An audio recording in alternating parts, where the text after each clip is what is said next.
welcome to Sessions at On That Note, and I am here with Johnny Goudie, and he invited me to his studio today. Thank you so much for having me over to your house.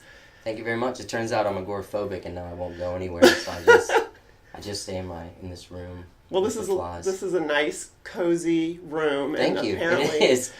We had to kind of move a bunch of stuff. I don't actually work in this kind of cacophony. It's a little bit more spread out, but... We had to kind of redo the whole configuration just so I could get my two little cameras in here. But apparently this is where the magic happens, and so that's why we're meeting in here. Yes.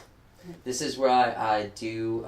this is where, I've always had a little studio or a space where I have recording stuff on this particular desk. And this desk has gone a lot of places with me. And for some reason, I won't leave the desk. This is actually probably the most important part of the whole studio is this desk that I got for free from someone at the very end of a garage sale. So I don't know when I got it, in the early '90s or something. So you've had it a long time, and that's like of everything else, musical instruments or recording equipment. That's the most important. It's probably the most magical piece. I'll be honest, it probably is, and it's really ugly. But it inspires you somehow. Yeah, for some reason I feel like, hey, I'm a regular guy. And the desk is what Paul McCartney didn't have a desk like this. I doubt it. He did when he was a kid, but he left those days. Yeah. And he went on to something else. So yeah, I've always had a room like this or a space like this that I can work and I just kind of like develop my ideas, recording. And actually, even since I was kind of a teenager, I started, with a lot of home recording and actually learned that you can kind of lay out songs and then kind of develop writing them as you go while you're recording, and sometimes it's a lot more inspirational than just sitting with an acoustic guitar at a piano or keyboard or something, and when you can't think of lyrics, sometimes it's fun to come up with a cool drum part and record that. And so yeah, this is basically how I do it. I kind of come up with a general kind of idea like this. It's just me kind of strumming and moaning, and then when I find one that deserves to be taken off of this, then I start kind of adding to it, and I put it on my machine here and start laying ideas down and stacking them up.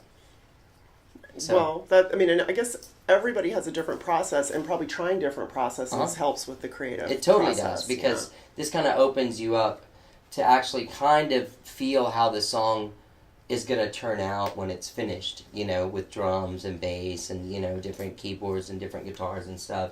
To me, it's always a lot more inspirational. And when I was growing up and getting started, I was always read these interviews with these huge rock stars that wrote in the studio. But, obviously you can't go in and, be in a place that's, $1,000 a day trying to come up with an idea for a song. So. Right, and taking your time. And taking your time. So it's nice. It's nice to have this. It's nice to be able to come in at any time of the day. When you first wake up in the morning, you wake up in the middle of the night, you always have this kind of sanctuary you can come in and work. Well, I've known you for just about the whole time I've lived in Austin, right, and you were 10 years because I moved here about 10 years ago, and I met you because I used to hang out at the coffee shop that I hung out in when I first moved here, and so to me you sort of represent the quintessential Austin musician, because you are purely a musician. You do so many things all around music, and you've done so many different things. You've had the Austin story of the major label activity, and that's what was happening when I first met you. Right.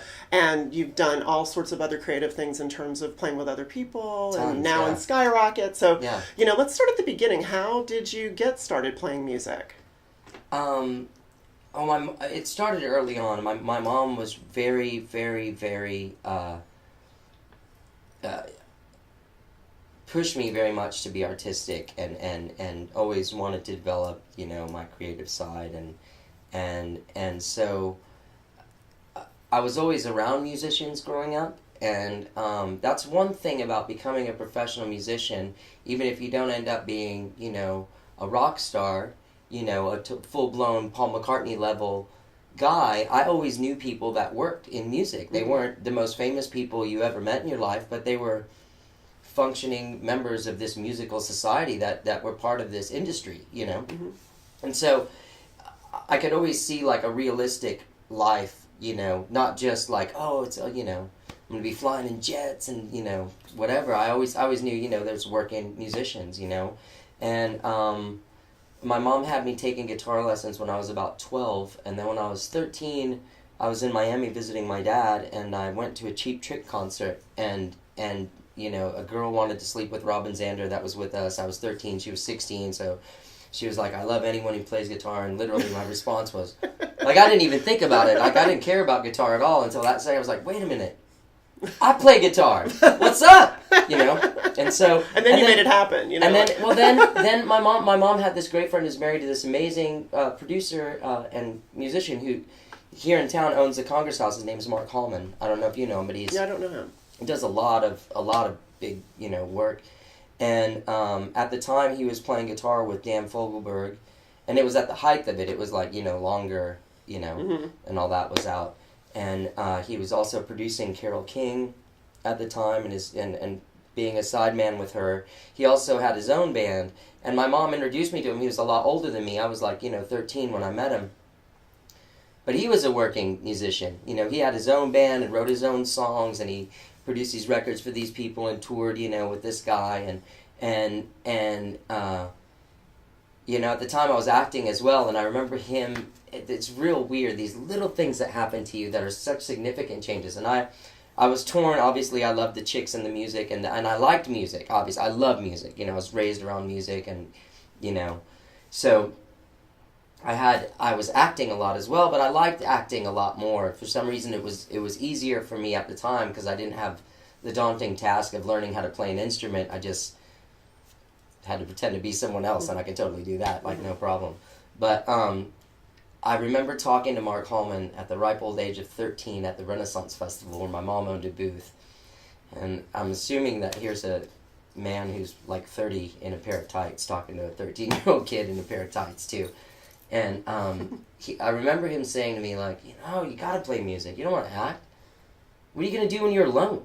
And I was like, what do you mean? He's like, when you're alone, you pick up a guitar, you can write a song. That's brilliant. What, are you going to act out a monologue or something when you're by yourself? Who cares about that? So I remember thinking, like, you're right. You know, this whole music thing, you can do it all the time, you know? Well, the performance thing has obviously worked well for you because when you're on stage, there's an element of performance. Right, and so. that's, you know, that's one of the things that, like, you know, if I've always had a very...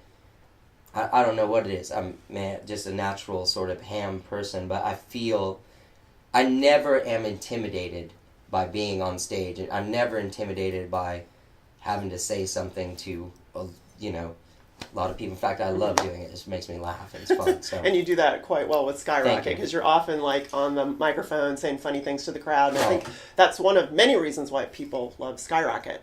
That's an interesting thing. The Skyrocket thing is, you know, it's such a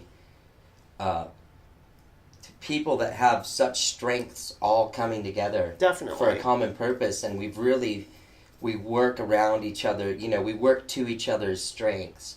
You know, and it really, I think, has really developed into such an amazing stage show. You know, you got someone like Darren that's so diligent about the music being perfect, and then, you know, the vocals, you know, everything, everyone has their place and really brings the best that they can to the table. I think that's what's happened with it, you know. Yeah, and really does the music justice because it's stuff that people grew up with that are kind of one-hit wonders and a little bit cheesy, but you do it so well that you, like, elevate it to a higher level, and everybody has such a good time. Yeah, you know, we have a good time, too. That's the other You can thing, tell. too. I mean, I think that's the other thing is that you guys are having so much fun, so the audience can't help but have a good time. Right.